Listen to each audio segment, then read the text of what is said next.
प्रथम सोपान बालखंड। अक्षरों, अर्थ समूहों, रसों, छंदों और मंगलों की करने वाले सरस्वती जी और गणेश जी की मैं वंदना करता हूँ। श्रद्धा और विश्वास के साथ स्वरूप श्री पार्वती जी, श्री शंकर जी की मैं वंदना करता हूँ, जिनके बिना सिद्ध जन अपने अंतःकरण में स्थित ईश्वर को नहीं देख सकते। ज्ञान में नित्य शंकर रूपी गुरु की मैं वंदना करता हूँ, जिनके आश्रित होने से टेढ़ा चंद्रमा भी सर्वस्त्र वंदित होता है। श्री सीताराम जी के गुण समूह रूपी पवित्र वन में विहार करने वाले विशुद्ध विज्ञान संपन्न कपीश्वर श्री वाल्मीकि जी और कपीश्वर श्री हनुमान जी की मैं वंदना करता हूँ।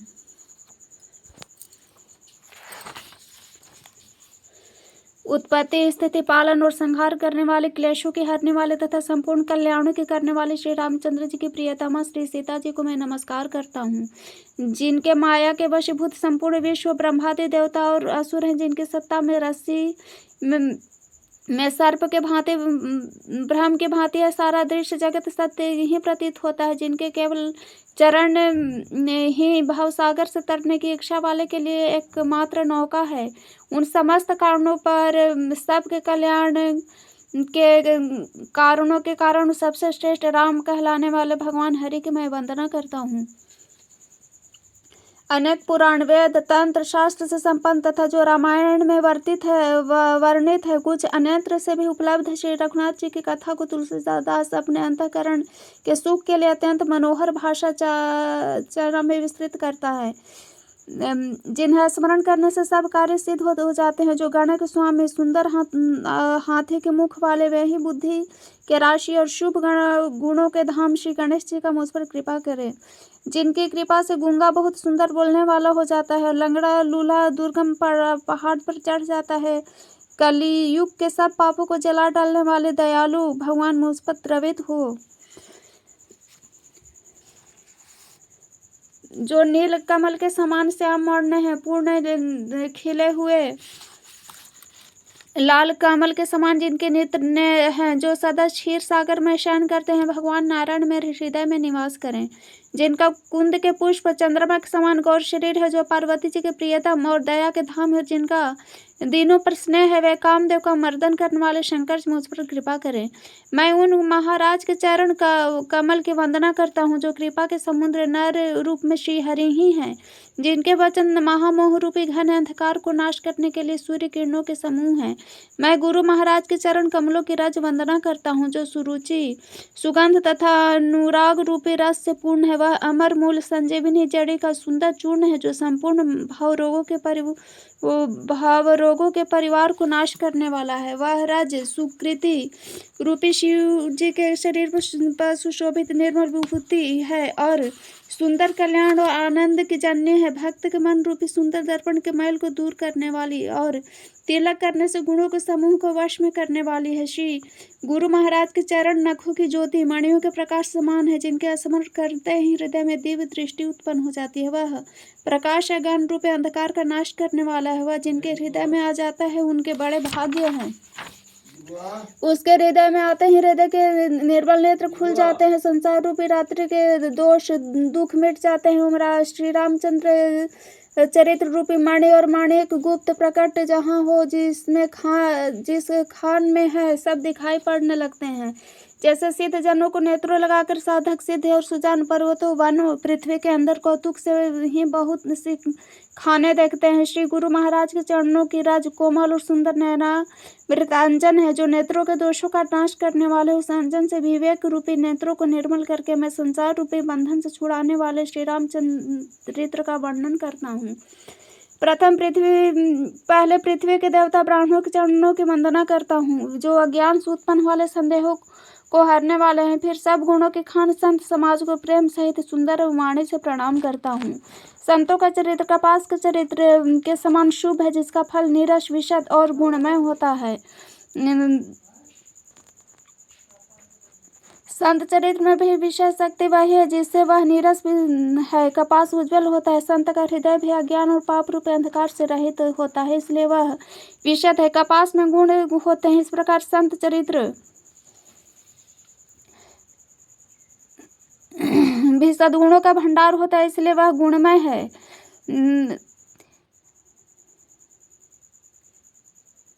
जैसे कपास का धागा सुई के लिए हुए छेद को अपना तन देकर ढक देता है, अथवा कपास जैसे लोढ़े जाने, काते जाने, बुने जाने का कष्ट सहकर भी वस्त्र रूप में परिणित होकर दूसरे के गोपनीय स्थानों को ढंकता है, उसी प्रकार संत स्वयं दुख सहकर दूसरों के छिद्रों को, दोषों को ढकता है, जिसके कारण उसने जगत में वंदनीय यश प्राप्त किया है। संत समाज वो आनंद कल्याणमय है जो जगत चलता फिरता तीर्थराज प्रयाग है, जहाँ उस संत समाज रूपी प्रयागराज में राम भक्ति रूपी गंगा की धारा है। ब्रह्म विचारक का प्रचार सरस्वती जी ही है। विधि और निषेध, यह करो और वह न करो रूपी कर्मों की कथा कलयुग के पापों को हरने वाली सूर्यतनया यमुना जी है। मैं भगवान विष्णु और शंकर जी की कथा त्रिवेणी के रूप से सुशोभित है, जो सुनते ही सब आनंद और कल्याणों को देने वाली है। उस संत समाज रूपी प्रयाग में अपने धर्म में जो अटल विश्वास व अक्षय वट है और शुभ कर्म है, उस तीर्थराज का समाज परिकर है, और वह संत समाज रूपी प्रयागराज सब देशों में सब समय सभी को सहज ही में प्राप्त हो सकता है। आदत पूर्वक सेवन करने से क्लेशों को नष्ट करने वाला है। वह तीर्थराज अलौकिक और कथनीय है एवं तत्काल फल देने वाला है, इसका प्रभाव प्रत्यक्ष है।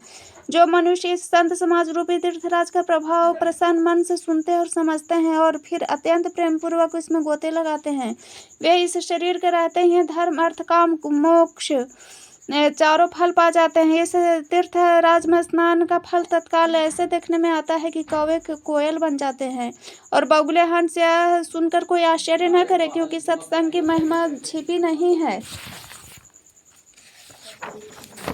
वाल्मीकि जी, नारद जी और अगस्त जी ने अपने अपने मुखों से अपनी होनी कही, जिसमें रहने वाले, जमीन पर चलने वाले, आकाश में विचरने वाले नाना प्रकार के जड़ चेतन जिससे जीव इस जगत में है, उनसे जिस समय जहाँ कहीं भी जिसका किसी यत्न से बुद्धि, कीर्ति, सदगति, विभूति, ऐश्वर्य और भलाई पाए, सो सब सत्संग का ही प्रभाव समझना चाहिए। वेदों और लोक में इनकी प्राप्ति का दूसरा कोई उपाय नहीं है। सत्संग के बिना विवेक नहीं होता। श्री राम जी की कृपा के बिना सत्संग सहज भी मिलता नहीं।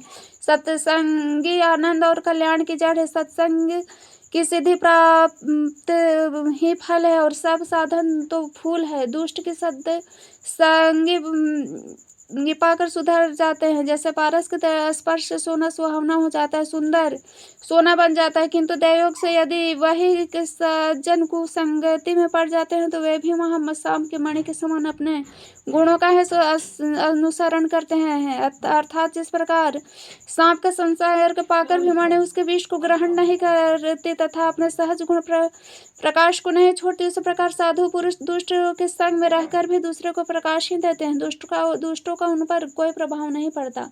ब्रह्मा, विष्णु, शिव, कपि, पंडितों की वाणी भी संत महिमा का वर्णन करने में सकुचाती है।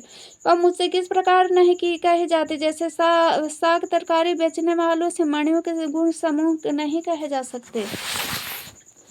मैं संतों को प्रणाम करता हूँ जिसके चित्त में समता है, जिनका न कोई मित्र है न शत्रु। जैसे अंजलि में रखे हुए सुंदर फूल, वैसे ही संत शत्रु मित्र दोनों का ही समान रूप से कल्याण करते। संत सरल हृदय और जगत के हितकारी होते। उनके ऐसे स्वभाव और स्नेह को जानकर मैं विनय करता हूँ, मेरे इस बाल विनय को सुनकर कृपा करके श्री रामचंद्र जी के चरणों में मुझे प्रीति दें। अब मैं सच्चे भाव से दुष्टों को प्रणाम करता हूँ, जो बिना प्रयोजन अपना हित करने वाले के प्रति कुल आचरण करते हैं। दूसरों के हित की हानि ही जिनकी में दृष्टि में लाभ है, जिनके दूसरों के लिए उजड़ने में हर्ष और बरसने में विषाद होता है, जो हरि और हर की यश रूपी पूर्णिमा के चंद्रमा के लिए राहु के समान है। अर्थात जहाँ कहीं भगवान विष्णु या शंकर के यश का वर्णन होता है उसी में वे बाधा देते हैं। दूसरों की बुराई करने में सहस्त्रबाहु के समान वीर है, जो दूसरों को दोषों का हजार आंखों से देखते हैं और दूसरे के हित रूपी घी के लिए जिनका मन मक्खी के समान है। अर्थात जिस प्रकार मक्खी में गिरकर उसे खराब कर देती है, स्वयं ही मर जाती है, उसी प्रकार दुष्ट लोग दूसरों के बने बनाए काम को अपनी हानि करके ही भी बिगाड़ देते हैं। जो तेज दूसरों को जलाने वाले ताप में अग्नि और क्रोध में राज के समान है। पाप और अवगुणी रूपी धन में कुबेर के समान धन है, जिनकी बढ़ती सभी के हित का नाश करने के लिए केतु पुच्छल तारे हैं के समान है, और जिनके कुंभकर्ण की तरह सोते रहने में ही भलाई है। जैसे लोहा जैसे ओले खेती का नाश करके आप पिघल जाते हैं, वैसे ही दूसरे का काम बिगाड़ने के लिए अपना शरीर तक छोड़ देते हैं। मैं दुष्टों को हजार मुख वाले शेष जी के समान समझकर प्रणाम करता हूँ, जो पराये दोषों का हजार मुख से भी बड़े रोष के साथ वर्णन करते हैं। पुनः उन राजा पृथु, जिन्होंने भगवान के यश सुनने के लिए 10,000 कान मांगे थे, के समान जानकर प्रणाम करता हूँ, जो 10,000 कानों से दूसरों के पापों को सुनते हैं। फिर इंद्र के समान मानकर उन्हें उनकी विनय करता हूँ, जिनको सूरा मदिरा नेकी और हितकारी मालूम देती है। इंद्र के लिए भी सुरानित अर्थात देवताओं की सेना हितकारी है, जिनको कठोर वज्र रूपी वज्र सदा प्यारा लगता है, जो हजार आंखों से दूसरे को दोष को देखते हैं। दुष्टों की यह रीति है कि वे उदासीन शत्रु अथवा मित्र किसी का भी हित सुनकर जलते हैं। यह जानकर दोनों हाथ जोड़ के यह सब प्रेम पूर्वक उनसे विनय करता हूँ। मैं अपनी ओर से विनती की है, परंतु वे अपनी ओर से कभी नहीं चूकते। कौओं को बड़े प्रेम से पालिए, परंतु वे क्या कभी मांस के त्यागी हो सकते हैं। अब मैं संत और असंत दोनों के चरणों की वंदना करता हूँ। दोनों ही दुख देने वाले हैं, परंतु उनमें कुछ अंतर कहा गया है। वह अंतर यह है कि एक संत तो बिछुड़ते समय प्राण हर लेते हैं और दूसरे असंत मिलते हैं तब दारुण दुख देते हैं। अर्थात संतों का बिछोड़ना मरने के समान दुखदायी होता है और असंतों का मिलना। दोनों संत और असंत जगत में एक साथ पैदा होते हैं, पर एक साथ पैदा होने वाले कमल और जोंकों की तरह उनके गुण अलग अलग होते हैं। कमल दर्शन और स्पर्श से सुख देता है, किंतु जोंक शरीर का स्पर्श पाते ही रक्त चूसने लगता है। साधु अमृत के समान मृत्यु रूपी संसार से उबारने वाला और असाधु मदिरा के समान मोह प्रमाद जड़ता उत्पन्न करने वाला है। दोनों को उत्पन्न करने वाले जगत रूपी अगाध समुद्र एक ही है। शास्त्रों में समुद्र मंथन से ही अमृत और मदिरा दोनों की उत्पत्ति बताई गई है। भले और बुरे अपने अपनी करने के अनुसार सुंदर यश और यश की संपत्ति पाते हैं। अमृत चंद्रमा, गंगा जी और साधु एवं विष अग्नि कलयुग के पापों की नदी अर्थात कर्मनाशा और हिंसा करने वाले व्याध, इनके गुण अवगुण सब कोई जानते हैं, किंतु इसे जो भाता है उसे वही अच्छा लगता है। भला भलाई की ही ग्रहण करता है और नीच नीचता को ही ग्रहण किए रहता है। अमृत की सराहना अमर करने में होती है और विष की मारने में।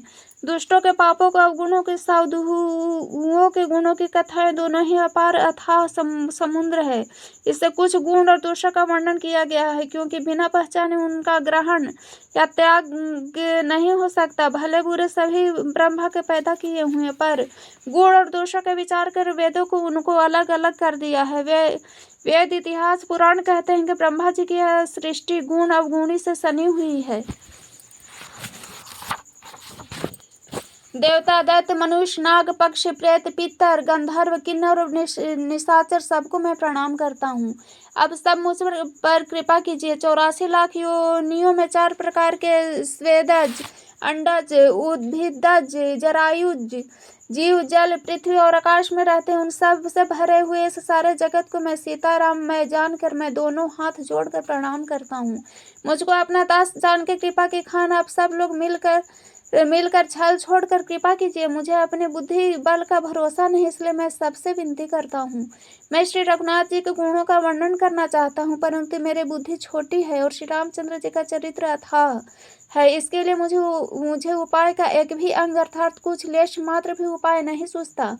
मेरे मन और बुद्धि कंगाल है, किंतु मनोरथ राजा है। मेरी बुद्धि तो अत्यंत नीची है, चाह बड़ी ऊंची है। चाह तो अमृत पाने के है, पर जगत में जुड़ती छाछ भी नहीं। सज्जन मेरी ठिठाई को क्षमा करेंगे और मेरे बाल वचनों को मन लगाकर प्रेम पूर्वक सुनेंगे। जैसे बालक सब जब तोतले वचन बोलता है तो उसके माता पिता उसे प्रसन्न मन से सुनते हैं, किंतु क्रूर कुटिल बुरे विचार वाले लोग जो दूसरों के दोषों को ही भूषण रूप से धारण करते रहते हैं, अर्थात जिन्हें पराये दोष ही प्यारे लगते हैं, हंसते हैं, रसीली हो या अत्यंत फीकी अपनी कविता किसे अच्छी नहीं लगती, किंतु जो दूसरे की रचना को सुनकर हर्षित होते हैं, ऐसे उत्तम पुरुष जगत में नहीं है। हे भाई, जगत में तालाब और नदियों के समान मनुष्य ही अधिक है, जो जल पाकर अपने ही बाढ़ से बढ़ते हैं अर्थात अपने ही उन्नति से प्रसन्न होते हैं। समुद्र सा तो कोई एक विरला ही सज्जन होता है वह जो चंद्रमा को पूर्ण देखकर उमड़ पड़ता है। मेरा भाग्य छोटा है और इच्छा बहुत बड़ी है, परंतु मुझे एक विश्वास है, इसे सुनकर सज्जन सभी सुख पावेंगे और दुष्ट हंसी उड़ावेंगे।